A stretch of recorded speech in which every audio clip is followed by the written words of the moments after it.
You said it once, maybe to a friend, maybe only to yourself. I'll never sell her. Not in a million years. It wasn't ink on paper. It was carved into the quiet spaces of your mind. Every turn of the key was proof you were still the person who made that promise. But promises like that, they don't live in the real world. Not in the world of overdue bills and 3 a.m. questions about how you got here. When the day came, it didn't feel like betrayal. Not yet. You told yourself it was the right thing, that it was just a car, that you could walk away untouched. But deep down, you knew the truth. You can't unmake a promise without unmaking a part of yourself. It wasn't just a first drive. It was a collision, not of metal, but of timelines. The man you were, and the man you wanted to be, meeting in the same driver's seat. She wasn't polished for a showroom. She was waiting, dust in the wheel wells, the faint smell of fuel in the air, like she'd already lived a life, and was willing to share it with you. When your hands wrapped around that wheel, you didn't just take control, you inherited a story. Every scratch in the paint whispered about roads she'd already seen. Every rumble in the idle dared you to take her farther. And as you eased onto the road, the world didn't disappear. It simply became background noise. You didn't think about forever, but somewhere in that first stretch of asphalt, without even realizing it, you had already promised her you'd never let go.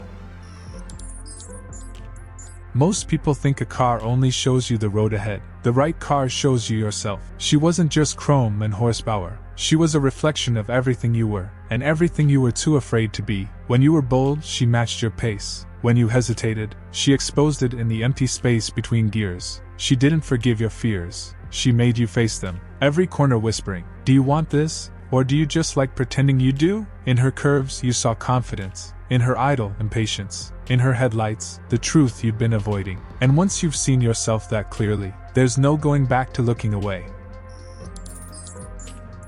It never starts with a decision. It starts with a whisper. A parking ticket left unpaid. An oil change you push off another week. A thought, small, harmless, that maybe you've outgrown her. You don't say it out loud, not to your friends, not even to yourself, because that would make it real, but the signs keep stacking. She sits longer in the garage. You start noticing other cars. Newer, quieter, easier. You call it curiosity. You stop taking the long way home. Driving turns from a ritual into a chore. Doubt doesn't arrive all at once. It seeps in through the cracks of everyday life, and by the time you feel it, it's already made itself at home.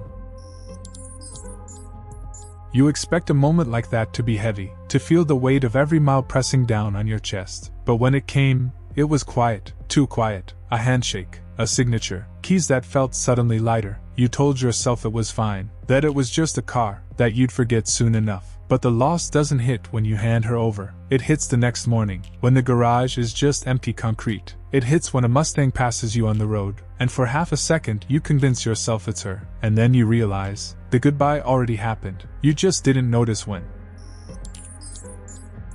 You tell yourself you don't think about her anymore, but she's there, in the curve of a fender 2 cars ahead, in the sound of a downshift on an empty street at night. Some ghosts don't need to be seen, you feel them, in your hands gripping a different wheel, in your chest, when a corner feels just a little too steady. You call her a machine. Logic says she is, memory says otherwise. Sometimes, in the mirror, you'll catch a shadow that looks like her. For a moment you'll believe it, and then you'll remember, she's gone, but she's still following you, just far enough back, that you can't quite let her disappear.